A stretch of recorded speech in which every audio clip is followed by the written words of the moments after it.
Friend સમિટમાં જે આ વડાપ્રધાન નરેન્દ્ર મોદી ટૂંક સમયમાં પોતાનું સંબોધન કરશે. His vision and proactive governance has transformed this business summit from a small beginning in 2003 to this mega event today in 2017, being held in the serene ambience of Mahatma Mandir.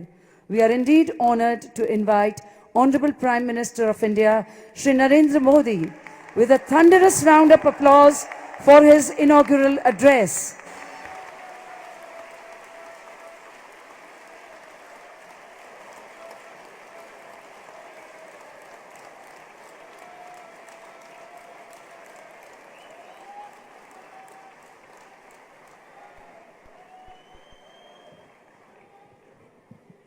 His Excellency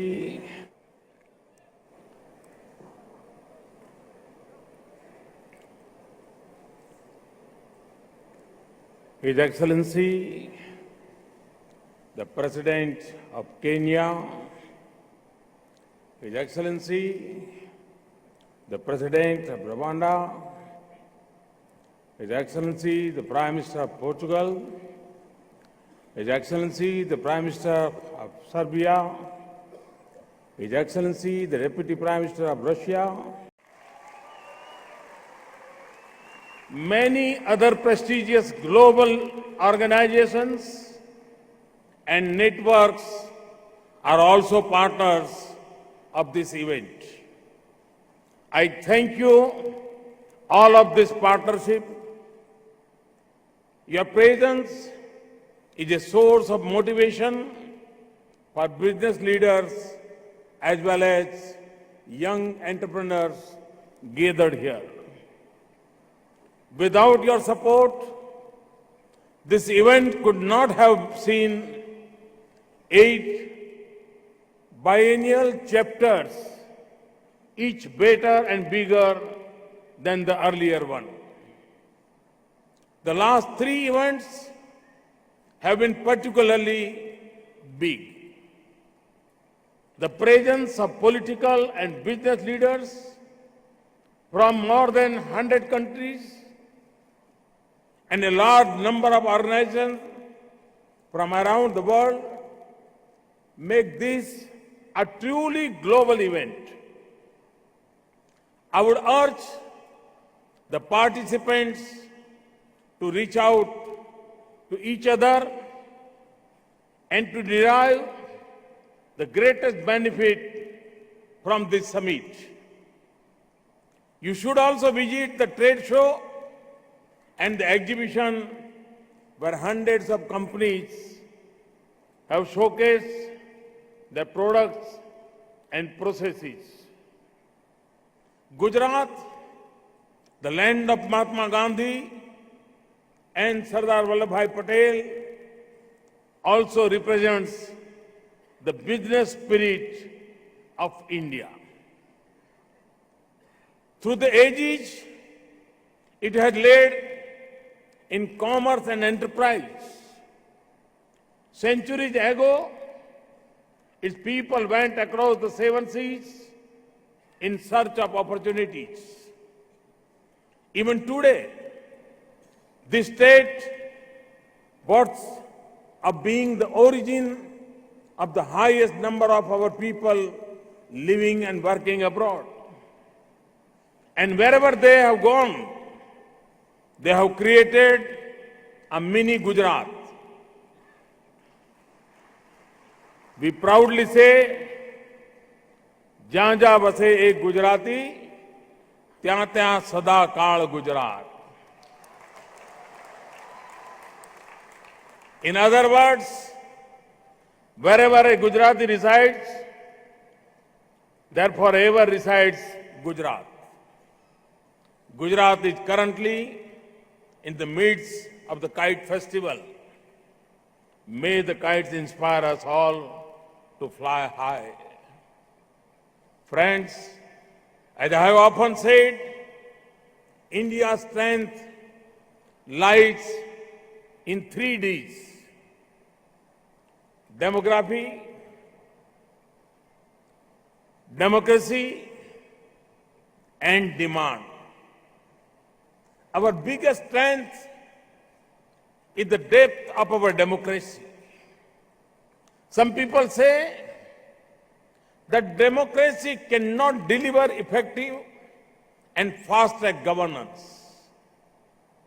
But we have seen in the last 2.5 years that it is possible to deliver quick results in a democratic setup as well.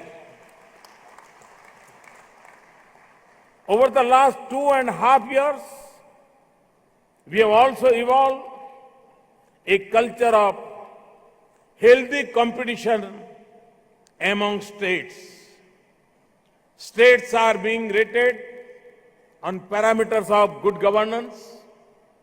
The World Bank is helping us in this process. Coming to demography, ours is a nation of a vibrant youth. The disciplined, dedicated, and talented youth of India offers a globally unmatched workforce. We are the second largest English-speaking country. Our youth are not merely looking for jobs. They have begun taking risks and often prefer to become entrepreneurs.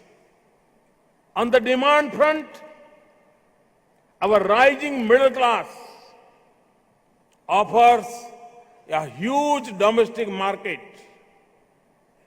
The seas that surround the Indian peninsula connect us to some of the world's biggest markets, including Africa, the Middle East, and Europe. Nature has been kind to us. Our 3 crop seasons enable us to grow food, vegetables, and fruits in abundance. The diversity in flora and fauna is unparalleled. The richness of our culture and its living symbols is unique. Our institutions and scholars are recognized the world over. India is now an emerging R&D hub. We produce the world's second largest number of scientists and engineers. Our entertainment industry is making waves worldwide. All this helps ensure a good quality of life at relatively low cost. Friends, our government was elected first and foremost on the promise to provide clean governance and end the prevailing regime of corruption and nepotism. It is our vision and mission to bring a paradigm shift in the ways of our polity and economy. We have taken a series of decisions and steps in this direction. To give you some examples, we are bringing a shift from relation-based governance to system-based governance, from discretionary administration to policy-based administration, from random interference to technological intervention, from favoritism to level playing field, from informal economy to formal economy. In doing this, digital technology has played a key role. I often said that e-governance is easy and effective governance. I also emphasized the need for policy-driven governance. Online processes help bring speed and openness in decision making. Towards this end, we are working to adopt and absorb newer technologies to bring about transparency and the end discretion. Believe me, we are on the threshold of becoming the world's most digitized economy. Most of you wanted this change in India. I'm proud to say that it is happening before you. You can see this. Over the last 2.5 years, we have worked relentlessly to realize India's potential and to set right the economy. The results have been encouraging. There had been substantial improvement in key microeconomic indicators like GDP growth, inflation, fiscal deficit, current account deficit, as well as foreign investments. India has become the fastest growing major economy in the world. Despite the global slowdown, we have registered excellent growth. Today, India is a bright spot in the global economy. We are seen as the engine of global growth. World Bank, IMF, and other institutions have projected even better growth in the coming days. In 2014-15, India contributed 12.5% of global growth. Its contribution to global growth is 68% higher than its share of the world economy. Creating an enabling environment for business and attracting investments is my top priority. We have to do this in order to create opportunities for our youth. With that spirit, we are moving towards implementation of some historic initiatives. This includes the Goods and Service Tax, GST, the Insolvency and Bankruptcy Code, the National Company Law Tribunal, a new arbitration framework, and a new IPR regime are all in place. New commercial courts have also been set up. These are just a few examples of the direction in which we are going. My government is strongly committed to continue the reform of the Indian economy. Friends, we have placed the highest emphasis on ease of doing business. We have taken decisive steps to ease licensing processes and rationalize provisions and procedures relating to clearness, returns, and inspections. We are monitoring implementation of hundreds of action points across various sectors aimed at improving the regulatory framework. This is a part of our promise of good governance. The outcomes of our efforts are visible in India's global ranking on various indicators. A number of global reports and assessments over the last 2 years have shown that India has improved its policies, practices, and enhanced its economic profile.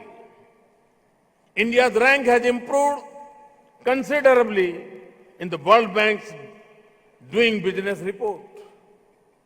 India is ranked third in the list of top prospective host economies for 2016 to 18 in the World Investment Report 2016 released unattended last year. Our rank also improved by 32 points, positions in World Economic Forum's Global Competitiveness Report 2015-16 and 2016-17. We have moved up 16 ranks in the Global Innovation Index 2016 brought out by WIPO and other institutions. We have moved up 19 positions in the World Bank's Logistic Performance Index 2016. You can see that we are moving close to global best practices. Day by day, we are getting more and more integrated with the world. Our confidence has been boosted by the positive impact of our policies and practices. This also gives us the motivation to further simplify our processes to become the easiest place to do business. Every day, we are further rationalizing our policies and procedures to make it simple for businesses to establish and grow. We have liberalized our FDI regime in many sectors and in various ways. India is today among the most open economies.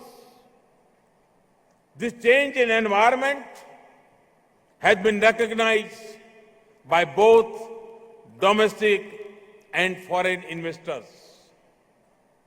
An encouraging startup ecosystem is now taking shape in our country. This unleashing of the youth power is heartening. The total FDI inflows in the last 2.5 years have touched US$ 130 billion. The FDI equity inflow in the last 2 financial years was 60% higher as compared to previous 2 financial years. In fact, the total FDI inflows received during the last years have been the highest ever. The numbers of countries from where FDI is coming and the sectors in which they are being rooted have also diversified in the last 2 years. India is now the leading recipient of capital investment in the Asia Pacific. It also continues to be among the top 10 countries globally in terms of FDI inflows. But the story does not end here.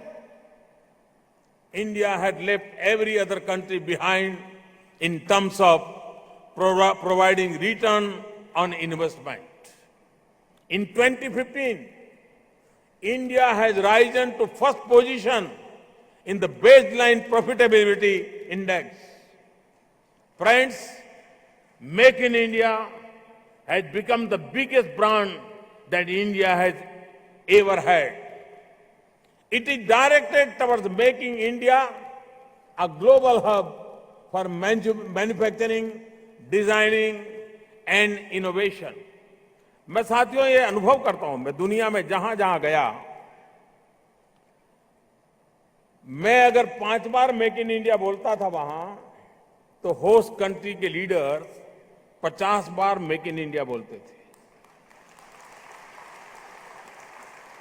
एक प्रकार से make in India ये दुनिया की नजरों में भारत को एक इन्वेस्टमेंट का डेस्टिनेशन बना चुका है। भारत में राज्यों के इनिशिएटिव, केंद्र सरकार का सहयोग, ये संयुक्त प्रयास मेक इन इंडिया के लिए बहुत सारे द्वार खोल चुका है। इस अपॉर्चुनिटी का लाभ हिंदुस्तान के राज्यों के बीच में कंपटीशन पैदा हो, हेल्दी कंपटीशन हो, और वो भी गुड गवर्नेंस एंड इकोसिस्टम के आधार पर हो। कंपटीशन पहले भी हुआ करती थी। 15 साल पहले एक राज्य दूसरे से ज्यादा चीजें दे देता था, दूसरा तीसरे से ज्यादा देता था, देने की स्पर्धा होती थी, आखिर कोई नहीं आता था।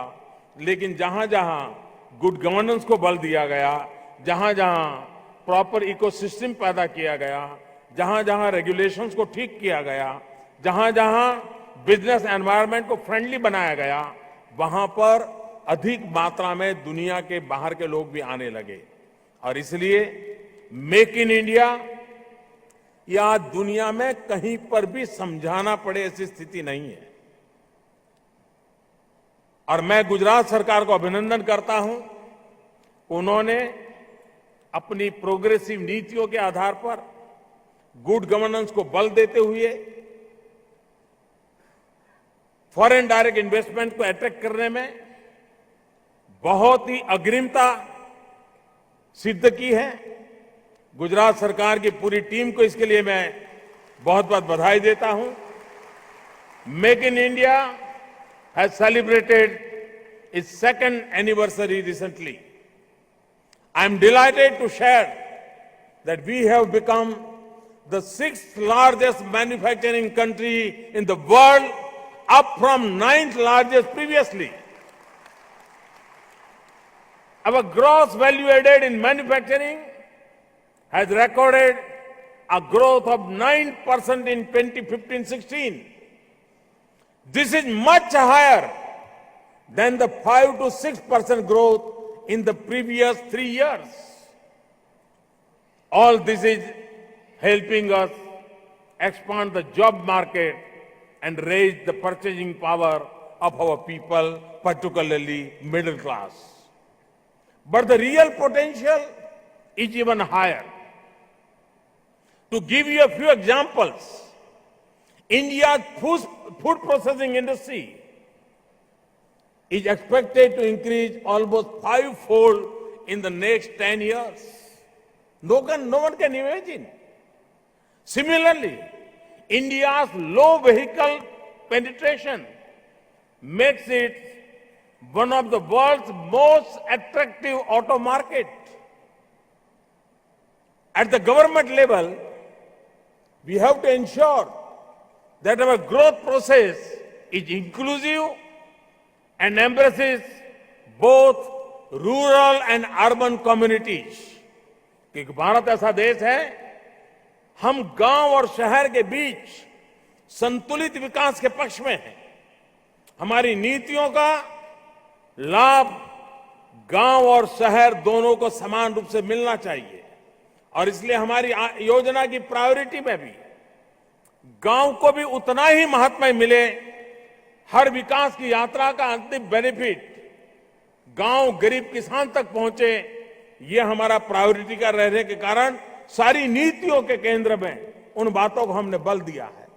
We are committed to an India with better job opportunities, better income, better purchasing power, better quality of life and better living standards. Friends, our development needs are huge. Our development agenda is ambitious.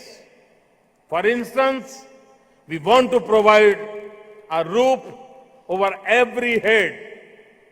हर गरीब को घर होना चाहिए, अपना घर होना चाहिए और 2022 तक होना चाहिए। ये सपना लेकर के हम चल रहे हैं। We want to provide jobs to every hand. 800 million 35 से कम एज ग्रुप के इंडियंस जो एक प्रकार से युवा भारत है, 800 मिलियन यूथ जिनकी उम्र 35 से कम है, इन हाथ में हुनर हो, काम का अवसर हो, तो नया हिंदुस्तान हमारी आंखों के सामने बना करके खड़ा कर देंगे। ये विश्वास हिंदुस्तान के नौजवानों के प्रति मेरा है, हम सबका है, और हम सबका जिम्मा भी है कि उस अवसर को हम दें, और हम अवसर दे सकते हैं। संभावनाएं भरपूर पड़ी है। We want to produce energy that is cleaner, we want to build roads and railways faster. We want mineral exploration become greener. We want to build urban amenities that are sturdier. We want to see our quality of life getting better and better. We are taking a leap toward next generation infrastructure in both core and social sectors in both rural and urban areas. This includes freight corridors, industrial corridors, high-speed and metro rail projects, logistic parks, smart cities, coastal zones, regional airports, water, sanitation, and energy initiatives. Our per capita electricity consumption must rise. Even as we do so, we are committed to promoting renewable energy. We are keen to promote tourism in a big way, and this needs tourism infrastructure. जब मैं renewable energy की बात करता हूं, 175 gigawatt. एक जमाना था हम मेगावाट की चर्चा करते भी डरते थे। आज देश गीगावाट के सपने देख रहा है। ये बहुत बड़ा बदलाव है। 175 गीगावाट रिन्यूएबल एनर्जी मिक्स, जिसमें सोलार हो, विंड हो, न्यूक्लियर हो, और दुनिया जो ग्लोबल वार्मिंग से परेशान है, उस विश्व को बचाने का सपना हमने भी देखा है, और हम भी 175 गीगावाट के कंट्रीब्यूशन से विश्व को ग्लोबल वार्मिंग से बचाने के उस संकल्प को पूरा करने में हिंदुस्तान अपनी नंबर 1 की भूमिका अदा करने के लिए कृत संकल्प होकर के आगे बढ़ रहा है। तब मैं पूरे विश्व को निमंत्रण देता हूं, आइए 175 गीगावाट रिन्यूएबल एनर्जी के क्षेत्र में इन्वेस्टमेंट के लिए स्काई द लिमिट, और हमारी पॉलिसीज आर वेरी प्रोग्रेसिव। और मुझे विश्वास है कि मानवता का भी ये काम है, जीवन की तरफ देखने का दृष्टिकोण बदलने का अवसर है। हमने 2 शताब्दी एक्सप्लॉइटेशन ऑफ नेचर के अंदर खपा दी है। अब हमारा दायित्व है कि आने वाली शताब्दियों को एक्सप्लॉइटेशन ऑफ नेचर के हमारे सोच में से बाहर ला करके हमारी नेचर को स्ट्रेंथन करने के बेसिक चीजों को लेकर के चलना, इसका अवसर है। और उस बात को लेकर के हम चलेंगे तो हम अवश्य ही विश्व में एक बड़े परिवर्तन की संभावनाओं में बहुत बड़ी अहम भूमिका अदा कर सकते हैं। The target for construction of roads and laying of railways have been increase manifold.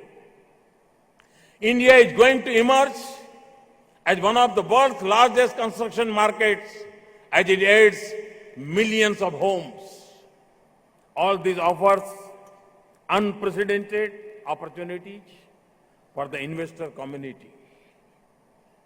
Most of you can work with US in a number of areas, which includes from hardware to software, from soft skills to scientific temper, from defense system to cyber security, from medicine to tourism. I dare say that India alone offers the opportunities that could rival those of an entire continent.